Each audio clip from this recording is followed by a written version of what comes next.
First reading, Exodus 1, verses 8 to 14, and Exodus chapter 22. Now there arose a new king over Egypt, who did not know Joseph. And he said to his people, Behold, the people of Israel are too many and too mighty for us. Come, let us deal shrewdly with them, lest they multiply, and, if war befall us, they join our enemies and fight against us and escape from the land. Therefore they set taskmasters over them to afflict them with heavy burdens, and they built for Pharaoh store cities, Pithom and Ra-am'ses. But the more they were oppressed, the more they multiplied and the more they spread abroad. And the Egyptians were in dread of the people of Israel.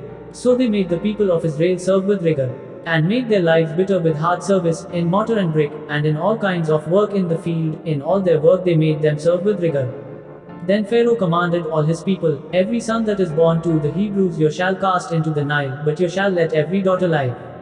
Gospel, Matthew chapter 10, verses 34 to 42, and Matthew chapter 11, verses 1. Do not think that I have come to bring peace on earth. I have not come to bring peace, but a sword. For I have come to set a man against his father, and a daughter against her mother, and a daughter-in-law against her mother-in-law. And a man's foes will be those of his own household. He who loves father or mother more than me is not worthy of me, and he who loves son or daughter more than me is not worthy of me. And he who does not take his cross and follow me is not worthy of me. He who finds his life will lose it, and he who loses his life for my sake will find it.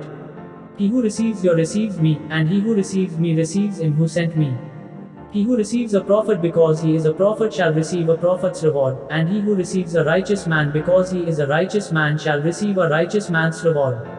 And whoever gives to one of these little ones even a cup of cold water because he is a disciple, truly, I say to you, he shall not lose his reward. And when Jesus had finished instructing his 12 disciples, he went on from there to teach and preach in their cities. Reflection. Jesus tells us today, those who keep their life will lose it, and those who lose their life for my sake will preserve it.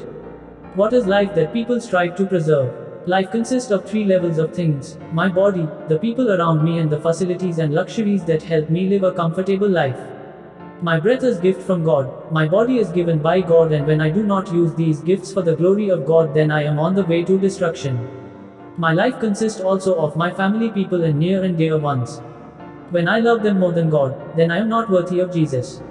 If I am busy only in amassing wealth and worldly luxuries, then I am on the way of destruction, because my body, the people around us, and the comforts will not last forever, but God remains forever.